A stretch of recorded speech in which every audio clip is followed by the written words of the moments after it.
उससे आज 18 अप्रैल 2025 एक बार फिर गुड फ्राइडे। ये क्रिश्चियंस का सेलिब्रेशन होता है जीसस क्राइस्ट को। इस फ्राइडे के दिन रोमस ने उसके हाथ पांव में कीले ठोक कर और क्रॉस पे लटका दिया था।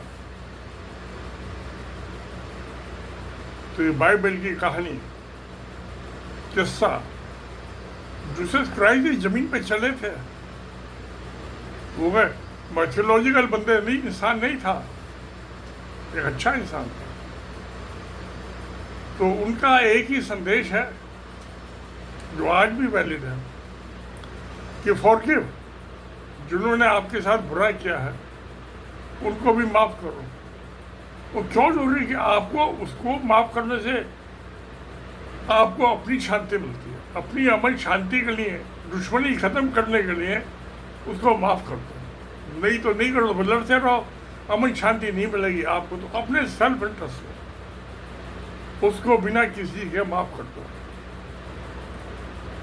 मगर ईसा मसीह का, जीसस क्राइस्ट का ये जो मैसेज था, उसके फॉलोअर्स ने कैसे अडॉप्ट किया, इम्प्लीमेंट किया। क्रिश्चियंस जो है दुनिया की सबसे बड़ी कम्युनिटी है।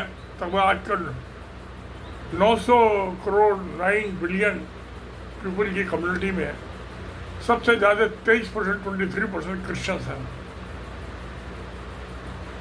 मगर क्रिश्चियंस का इतिहास, हिस्ट्री, जहाँ रोमस ने जीसस क्राइस्ट को साथ वायलेंस की, तरफा के मारा,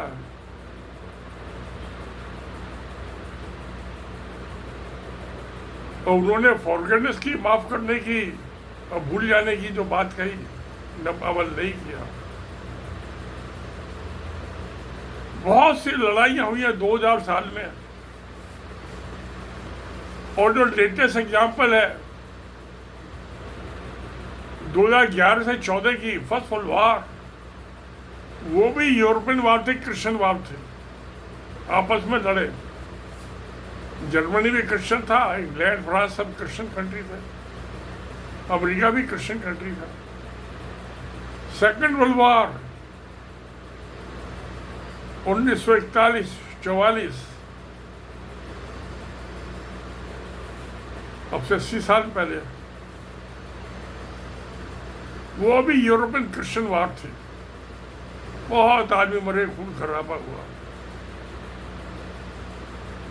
और आज भी जो रशियन और यूक्रेन की युद्ध चल रहा है, पता नहीं कितने आदमी मर गए, कितने जख्मी हुए, कितने अपने घर बार छोड़ के अपनी जान बचाने के लिए भागना पड़ा, औरतों को, बच्चों को, बुढ़ों को, पता नहीं। ये भी क्रिश्चियन वार है, यूरोपियन वार है। मगर इसके अपोजिट कुछ आदमियों ने, जैसे नेल्सन मंडेला थे, जिन्होंने रंग भेद की नीति थी वहाँ साउथ अफ्रीका में, जिन्होंने उनको सॉलिटरी कन्फाइनमेंट जेल में रखा, और जब वो प्रेसिडेंट बने जेल से छूटने के बाद, तो उनका जेलर था, उन्होंने अपने साथ डिनर में उसको खाने की टेबल पे उठाया। रिकॉन्सिलेशन, भूल जाओ, जिससे जो मान लो अपना गुनाह, अपने जुल्म मान लो, कबूल कर लो, कोई नुकसान नहीं भी करो तो भी मुझे तो माफ करना है। तो आपको सजा दें अपनी आत्मा को, अपने दिल और दिमाग को शांति देने के लिए, मुझे माफ करना है। महात्मा गांधी भी इसके एक बहुत बड़े, मोहनदास करमचंद गांधी एग्जाम्पल थे, बहुत बार जेल गए। और लेटेस्ट एग्जाम्पल सोनिया गांधी, जिसके पति की, हस्बैंड का मर्डर हुआ था बम ब्लास्ट में। जिन लोगों ने किया, अदालतों में मुकदमे चले लंबे,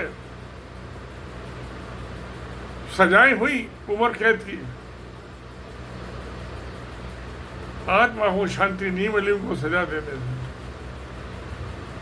उसने अपनी बेटी प्रियंका को, जो नल्ली एक लेडी थी, उसमें क्या था, हालात सर्कमस्टांसेस के गुलाम हो जाते हैं, उसमें फंस जाते हैं हॉस्पिटल में, हमें नहीं पता होता उसका अंजाम क्या होगा। तो नल्ली भी एक लेडी थी, महिला, भली लेडी थी। जब राजीव गांधी का मर्डर हुआ था उस जमाने में तो यंग लेडी थी, उसकी एक छोटी सी बेटी होती थी 4-5 साल की। तो उससे मिलने के लिए भेजा, कोर्ट की परमिशन लेके वो जेल से मिली, बातचीत हुई और उसने सोनिया गांधी का मैसेज, अपनी माँ का और अपना भी उसको कन्वे किया नल्ली को, और गवर्नमेंट से कोशिश की कि भाई इसको बरी कर दिया जाए, जेल से छोड़ दिया जाए। अब गवर्नमेंट के अपने लटके झटके होते हैं। तमिलनाडु की गवर्नमेंट ने भी 3 या 4 दफा रिकमेंड किया कि इसको छोड़ दिया जाए जेल से, इसने बहुत लंबी सजा काट ली है।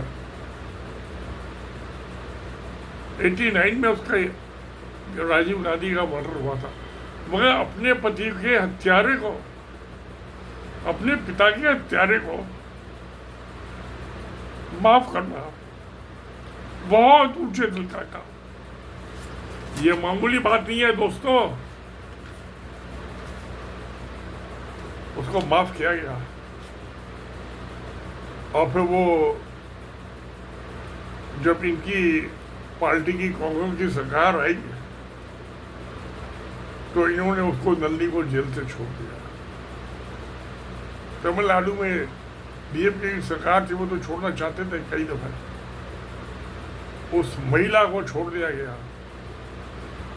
वह हालात के सर्कमस्टांसेस की गुलाम थी जिसमें वो शामिल हो पाई। उसने कोई बम नहीं फेंका किसी के ऊपर, किसी पे गोली नहीं चलाई। अब मैं क्या उसकी मेरिट डिमेरिट्स में तो नहीं जाऊंगा, केस की जो अदालतों ने ठीक समझा वो क्या होगा। तो क्या उसने अपनी बेटी को श्रीलंका भेज दिया था, वो लड़की ने MBBS कर लिया वहाँ, तो पैरोल पे छोड़ा गया था अपनी बेटी की शादी अटेंड करने के लिए। आई वो लौट के फिर जेल में बंद रहे। अब आज तो फ्री है लेडी, अपनी बेटी के साथ रहती है। तो ये फॉरगिवनेस, ये माफ करना, ये बहुत बड़ी चीज है। तो आज हम गुड फ्राइडे को आज सोचे कि जो आज ये लड़ाइयाँ चल रही हैं यूक्रेन में, रोजाना 10, 20, 50 आदमी मर जाते हैं। दोनों ही क्रिश्चियंस हैं, यूक्रेन भी और रशियंस भी। ये जो गाजा में लड़ाई चल रही है, जो ये यहूदी जो है, ये जो अब्राहम थे, वो मोजेस, जब इजिप्ट में उन पर अत्याचार हुए, उनके कबीले पे अत्याचार हुए, अपने कबीले को लेकर चले इजिप्ट से, ये सोचे इजराइल पहुंचेंगे, अपनी देवभूमि में नहीं पहुंचे, सिनाई डेजर्ट में ही, माउंट सनाई पे रहे 40 साल, वहीं उनका इंतकाल हुआ, कभी इजराइल नहीं पहुंच पाए। जेरूसलम का ख्वाब, उनका ख्वाब, बस सोलोमन उसके 500 साल बाद इजराइल पहुंचे। तो ये माफ करना, फॉरगिवनेस, ये शायद दुनिया का सबसे बड़ा हथियार है। वह मैं महसूस करता हूँ, मैं इस मामले में खुद भी डिफिशिएंट हूँ। उनमें बदले की भावना बहुत स्ट्रॉन्ग है, very very strong, to take revenge. और शायद उस रिवेंज की वजह से मैंने 1 साल में अपने रिवेंज की आत्मा को कम करने की कोशिश की, दुश्मनी की आग बुझाने की कोशिश की, बुझा नहीं पाया। अब 80 साल का हो गया, बुढ़ा आदमी हो गया, पता नहीं क्या होगा क्या नहीं होगा। तो आज मैं गुड फ्राइडे पे फिर एक बार सोचता हूँ तो उस किताब को जो मैंने लिखी है क्यों पब्लिश करूं, ना करूं करूं, पता नहीं क्या करूंगा। एक सुहानी मौत का सफर था, मौत तो होनी है। तो जो मुझे जो 3,500 साल पुराने थे वो अमन शांति के लिए चले थे, जुल्म सितम से अपने कबीलों को बचाने के लिए चले थे। आज उसके फॉलोअर्स इजरायली जो है वो हमास के ऊपर, पैलेस्टाइन के ऊपर वही जुल्म कर रहे हैं जो उनके ऊपर हुआ था इजिप्ट। माफ कर नहीं कर सके, फेल टू फॉरगिव। ये हमारी इंसान की बहुत बड़ी वीकनेस है, बहुत बड़ी कमजोरी है। अब इस कमजोरी को कैसे इसका इलाज किया जाए, इसकी दवा दारू की जाए, तो प्यारे दोस्तों सोचिए। कोई सलाह हो तो कमेंट बॉक्स में लिख दीजिए। जो कमेंट बॉक्स में कमेंट आते हैं मैं पढ़ता हूँ, बहुत सीरियस उनका जवाब भी देता हूँ, अक्सर जवाब देता हूँ। तो फिर सत्य में जयते। नमस्कार, धन्यवाद।